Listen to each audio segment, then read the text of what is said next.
Tak ada tempat yang benar-benar aman bagi tentara Ukraina untuk bersembunyi dari pantauan pasukan pengintai Rusia. Dimanapun mereka berlari, drone pasukan Rusia terus mengikuti pergerakan tentara musuhnya tersebut.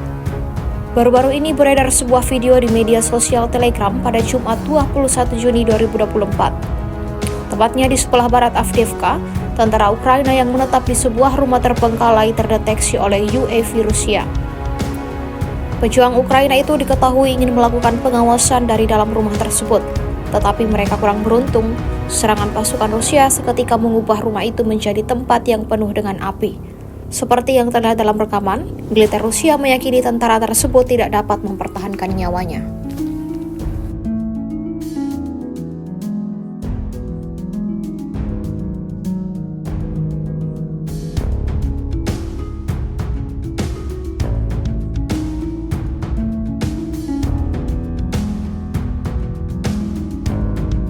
Download Tribun X sekarang, menghadirkan lokal menjadi Indonesia.